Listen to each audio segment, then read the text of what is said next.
Perkenalkan, nama saya Inaya Cahya Ramadhani dari kelas 12 Perbankan Syariah B. Di sini saya akan mengujikan praktek IPA tentang materi dan perubahannya. Perubahan kimia adalah salah satu perubahan yang terjadi pada bentuk dan ukuran.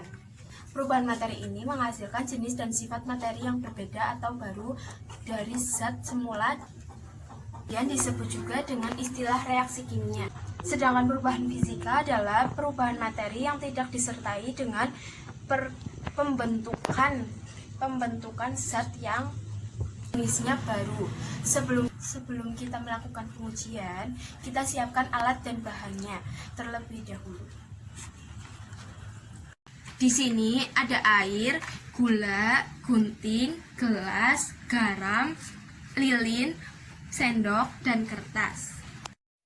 Kemudian kita lakukan percobaan satu persatu. Pertama, gunting selembar kertas hingga menjadi potongan-potongan kecil.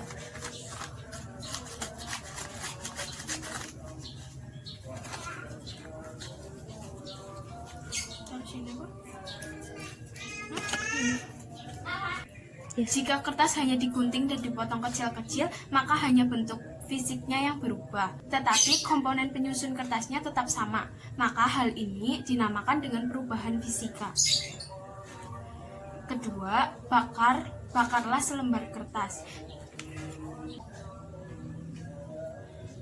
Bakarlah selembar kertas. Jika kertas dibakar, maka komponen penyusun kertas akan berubah dan menjadi abu, dan sudah pasti tidak menjadi kertas lagi. Maka hal ini dinamakan dengan perubahan kimia. Masukkan air ke dalam gelas.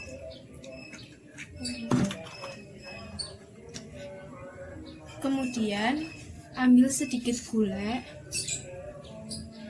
dan larutkan ke dalam gelas.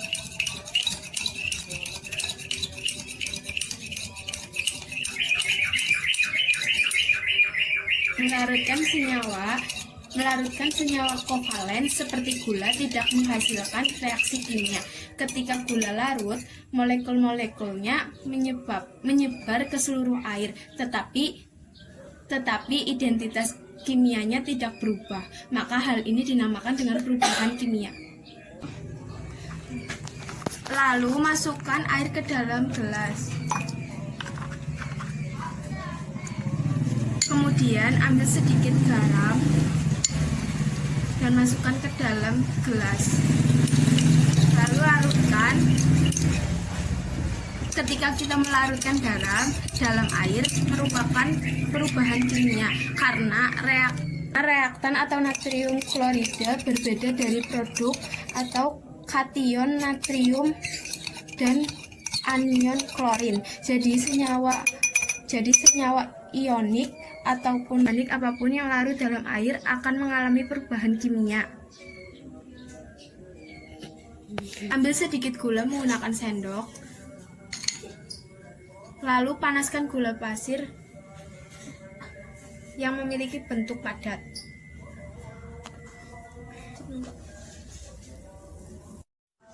Ketika gula pasir tersebut dipanaskan, maka bentuknya yang padat akan berubah menjadi cair. Perubahan gula pasir menjadi cair ini dinamakan dengan perubahan fisika karena hanya mengubah bentuk dari gula pasir, tetapi tidak mengubah sifat dari gula.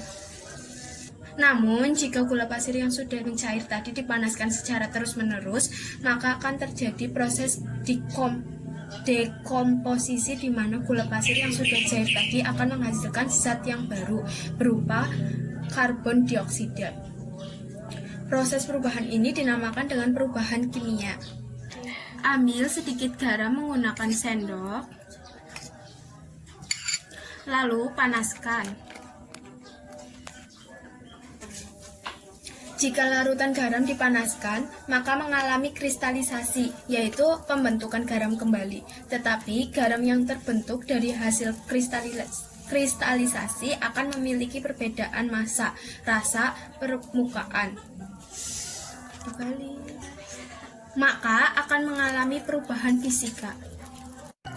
Jadi, itulah beberapa percobaan tentang materi dan perubahan. Sekian dari saya. Assalamualaikum warahmatullahi wabarakatuh.